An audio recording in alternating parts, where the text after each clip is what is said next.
Friends, मैं लवप्रीत कौर स्वागत करती हूँ आपका हमारे यूट्यूब चैनल पर। हमारा मध्यकालीन इतिहास का मुगल साम्राज्य का टॉपिक चल रहा है। जैसे कि हमने मुगल सम्राटों के बारे में किया था जो कि बाबर और हुमायूं थे। हमारी आज की वीडियो है जो अकबर से संबंधित होने वाली है।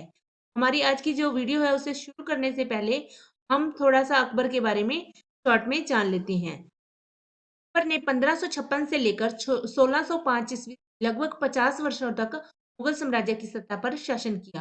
इन 50 वर्षों में उसने मुगल साम्राज्य की सत्ता को मजबूत बनाया। आज की वीडियो में हम उसके आरंभिक संघर्षों, उसके जीवन के बारे में पढ़ेंगे और साथ ही साथ यह भी पढ़ेंगे कि कैसे अन्य राज्यों पर आक्रमण करके उन्हें अपने राज्य में मिलाया और किस प्रकार से उसने मित्रता पूर्वक और विवाह पूर्वक संबंध स्थापित करके भी अन्य राज्यों को अपने राज्य में मिलाया। तो चलिए अब विस्तार से हम अकबर के बारे में देख लेते हैं। मुगल सम्राट अकबर। अकबर को मुगल वंश के महान व शक्तिशाली बादशाहों में शुमार किया जाता था। अकबर है जो मुगल वंश का तीसरा शासक था। अकबर एक बहादुर व शांति प्रिय राजा था और अकबर का जो पूरा नाम था वो था अब्दुल फतेह जलालुद्दीन मोहम्मद अकबर। अकबर केवल 13 वर्ष की आयु थी उसकी जब वह सिंहासन पर बैठे, क्योंकि उस समय हुमायूं की मृत्यु हो गई थी। उन्होंने न केवल अपने साम्राज्य का विस्तार किया, बल्कि हिंदू मुस्लिमों की एकता के लिए बहुत सी नीतियां भी बनाई थी ताकि उनकी एकता को बढ़ावा मिल सके। उन्हें अकबर ए आजम, शहंशाह अकबर व महाबली शहंशाह भी कहा जाता है। आगे हम करते हैं अकबर का जन्म। अकबर का जन्म है जो 15 अक्टूबर 1542 ईस्वी में अमरकोट के राजा वीरसाल के महल में हुआ। वीरसाल के महल में क्यों हुआ था? क्योंकि हुमायूं उस समय निर्वासित जीवन व्यतीत कर रहा था और जो हुमायूं का निर्वासन काल था वो 1540 से 1555 ईस्वी था। इसी कारण से उसका जन्म राजा वीरसाल के महल में हुआ था, अकबर का जन्म। और जो उनके पिता थे उनका नाम हुमायूं था और माता का नाम हमीदा बानो बेगम था। अकबर के बचपन का नाम जलाल था।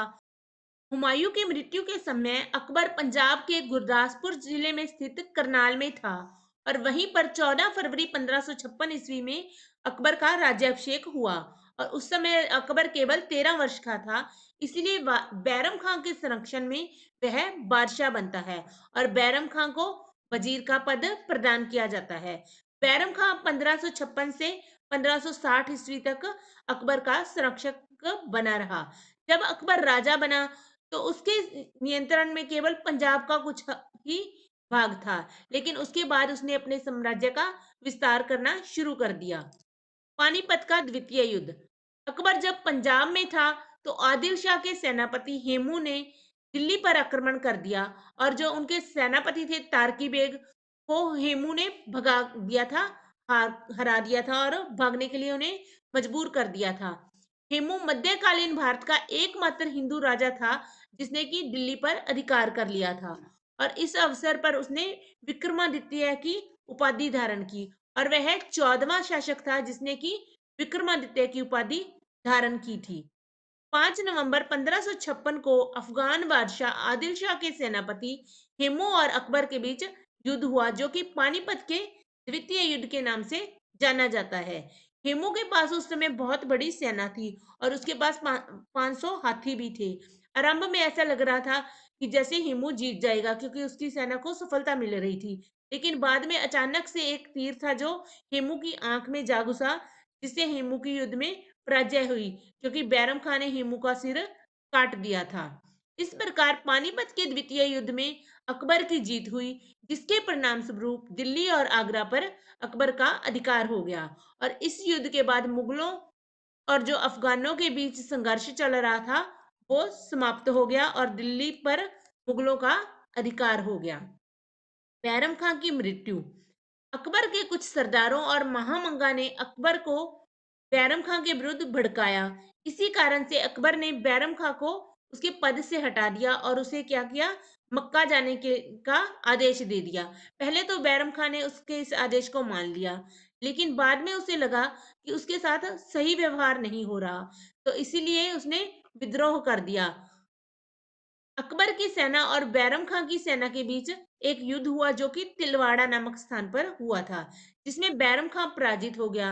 लेकिन इस पर अकबर ने उसे 3 विकल्प दिए कि वो ऐसा कर सकता है। उसने पहला विकल्प दिया कि वह किसी राज्य का सूबेदार बन जाए, या फिर उसे कहा कि वह सुरक्षा सलाहकार बन जाए, और उसे तीसरा विकल्प यह दिया गया कि वह मक्का की तीर्थ यात्रा के लिए चला जाए और अपना बाकी का जीवन वहीं पर व्यतीत करे।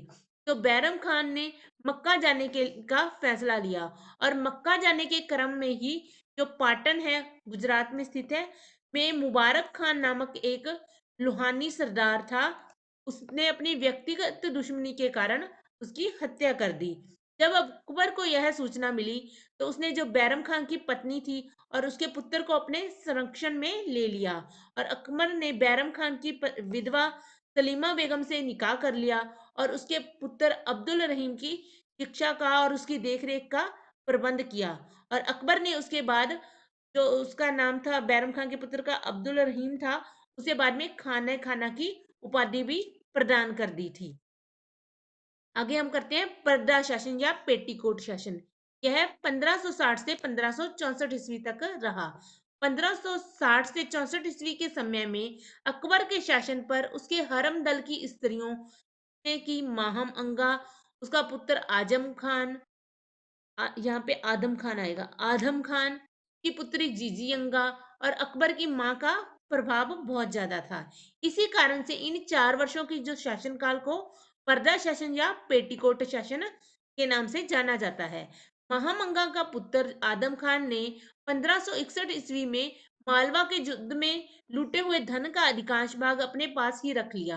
लेकिन जब अकबर को यह बात पता चली, तो उसने आदम खान को मृत्युदंड दे दिया, और अपने जो पुत्र की मृत्यु का सदमा था वो महामंगा को लगता है, और उनकी भी मृत्यु हो जाती है। और इसके बाद 1564 ईस्वी में यह जो पर्दा शासन था उसका अंत हो जाता है।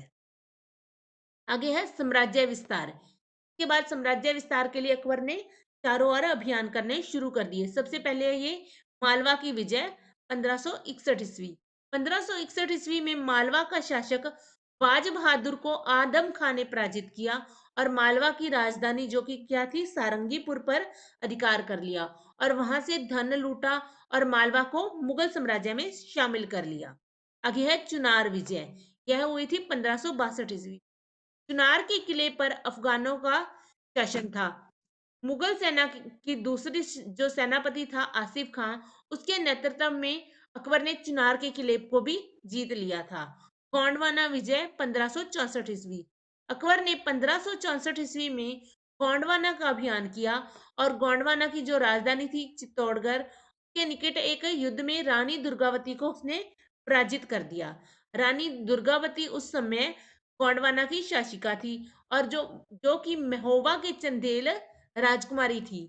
वह अपने अल्पायु पुत्र वीर नारायण की संरक्षिका के रूप में शासन कर रही थी। इस प्रकार गोंडवाना को भी मुगल साम्राज्य में शामिल कर लिया गया। आगे है राजस्थान विजय या फिर राजपुताना विजय। राजस्थान में अकबर ने अपने राज्य के विस्तार के लिए अलग अलग विधियां अपनाई। एक तो जो स्वेच्छा से अपनी इच्छा के अनुसार था, अकबर की अधीनता स्वीकार कर लेते थे, तो उनको अपने राज्य में उसने शामिल किया। और जो विवाह के इच्छुक राजपूत थे, उनको अपने अधीन लेना। अकबर ने जो ऐसे राजा थे जिन्होंने अपनी उसकी अधीनता स्वीकार कर ली थी, या फिर विवाह करके उनके राज्य में शामिल हो गए थे, उनसे अच्छे संबंध बना लिए थे, उनको, ऐसे राजाओं को उन्होंने उनके राज्य वापस कर दिए, और मुगल सेना में उच्च पदों पर भर्ती भी कर लिया था। लेकिन जो शत्रुता पूर्वक व्यवहार करने वाले राजाओं थे, उनको अकबर ने पराजित किया और उनके राज्य को भी मुगल साम्राज्य में शामिल कर लिया। आमेर, आमेर का जो शासक था भारमल, जिसे बिहारीमल भी कहा जाता था। जो बिहारीमल एक ऐसे राजपूत थे जो पहले शासक बने, जिन्होंने अपनी इच्छा के अनुसार ही अकबर की अधीनता स्वीकार कर ली थी, और जो उसने अपनी बेटी हरका बाई, जो कि आगे चलकर योधा भाई के नाम से प्रसिद्ध हुई, का विवाह अकबर के साथ कर दिया था। भारमल के पुत्र भगवान दास और मानसिंह ने अकबर की सेना में उच्च पद इनको प्रदान किए गए थे। जो मानसिंह थे उन्हें 5 हजारी मनसब प्रदान किया गया था। मेवाड़ अभियान। अकबर के समय चित्तौड़ का राजा उदय सिंह था। 1587 ईस्वी में अकबर ने चित्तौड़ पर आक्रमण किया, तो उदय सिंह वहां से भाग गया। तो अकबर द्वारा वहां पर धन की लूटपाट की जाती है और हत्याएं की जाती है। और जब 1542 ईस्वी में उदय सिंह का पुत्र राणा प्रताप शासक बनता है, तो वह वापस से किले पर अधिकार कर लेता है। इसके बाद 1576 ईस्वी में हल्दी घाटी का युद्ध होता है, जिसमें कि अकबर की ओर से तो मान सिंह और उसका जो सेनापति था आसिफ खान, वो हिस्सा लेते हैं, और दूसरी ओर महाराणा प्रताप की ओर से महाराणा प्रताप और हकीम खान भाग लेते हैं। इनके बीच युद्ध होता है, जिसमें कि मान सिंह की जीत होती है, लेकिन महाराणा प्रताप ने फिर से चित्तौड़ पर अधिकार कर लेता है। वो महाराणा प्रताप का जो पूरा जीवन था, वो उसने अकबर से संघर्ष में बिता दिया। अकबर का जो शासनकाल था पूरा, उसमें उसने कभी भी चित्तौड़ पर पूरी तरह से कब्जा नहीं किया था। इसके अतिरिक्त उसने मेड़ता, रणथंभौर, कालिंजर, बीकानेर, मारवाड़ के शासकों थे जो उन्होंने अकबर की अधीनता स्वीकार कर ली थी। गुजरात अभियान 1572 ईस्वी। गुजरात का अभियान अकबर ने स्वयं किया था। उसे उस समय जो गुजरात पर मुजफ्फर खान तृतीय का शासन था। अकबर ने गुजरात पर आक्रमण कर सूरत पर अधिकार कर लिया। जब अकबर विजय के बाद वापस आ रहा था, तो गुजरात में कुछ लोगों ने विद्रोह कर दिया। तो अकबर ने शीघ्रता से जाकर 1573 ईस्वी में इस विद्रोह को दबाया और पुनः गुजरात पर अधिकार कर लिया। इस विजय के दौरान अकबर ने पहली बार समुद्र को देखा था। यह कई बार क्वेश्चन पूछा जाता है कि अकबर ने पहली बार समुद्र कब देखा या फिर अपने किस अभियान के दौरान देखा। तो इसका आ जाएगा आंसर कि उसने गुजरात अभियान के दौरान पहली बार समुद्र को देखा था। बिहार और बंगाल विजय। बिहार और बंगाल पर सुलेमान करानी, जो कि अकबर की अधीनता में शासन करता था, वो शासन कर रहा था। करानी की मृत्यु के बाद उसका पुत्र जो दाऊद था, उसने अपनी स्वतंत्रता घोषित कर दी। अकबर ने मुनीम खान के नेतृत्व में मुगल सेना को दाऊद को पराजित करने के लिए भेजा, और बाद में अकबर स्वयं भी वहां चला गया। 1574 ईस्वी में दाऊद बिहार से बंगाल की ओर भाग गया, और इसके बाद मुनीम खान ने बंगाल पहुंचकर स्वर्ण नदी के किनारे से ठकुराई नामक स्थान पर 3 मार्च 1575 ईस्वी में दाऊद को पराजित कर दिया, और 1576 ईस्वी में दाऊद की मृत्यु हो गई। और इस प्रकार से जो बंगाल और बिहार था, उस पर मुगलों का अधिकार हो गया। पश्चिमोत्तर राज्यों पर अभियान। के बाद अकबर ने पश्चिम उत्तर राज्यों पर अभियान किया, जिसमें कि उसने काबुल, कश्मीर, सिंध, बलूचिस्तान और कंधार को भी मुगल साम्राज्य में शामिल कर लिया। इसके बाद है दक्षिण भारत अभियान।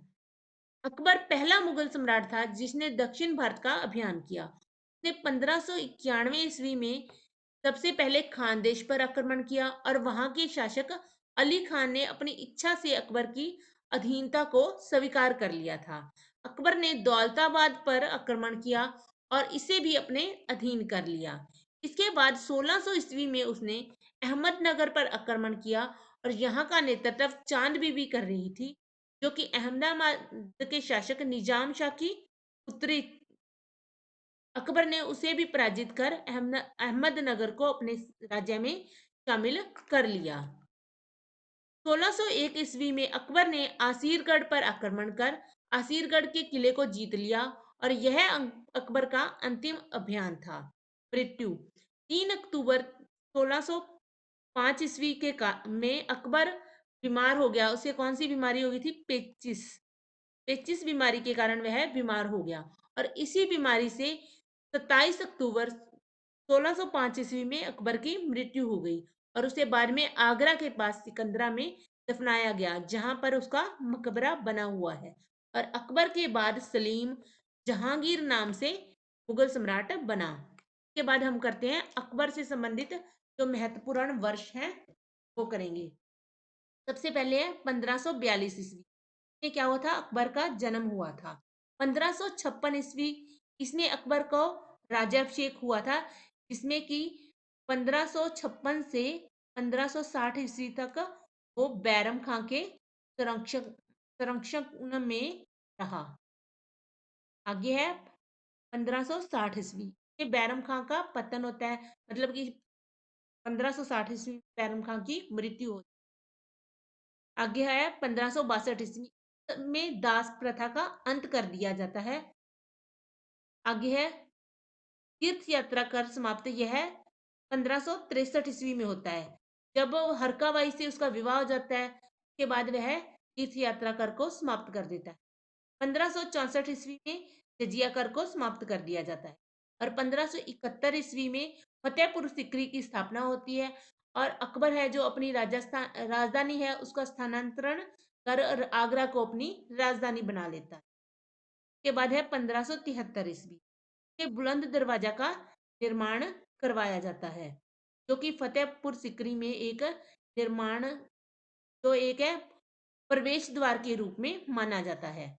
इसके बाद है 1575 ईस्वी में इबादत खाना की स्थापना की जाती है।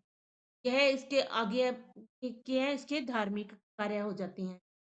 कहाँ तक आएंगे? 1579।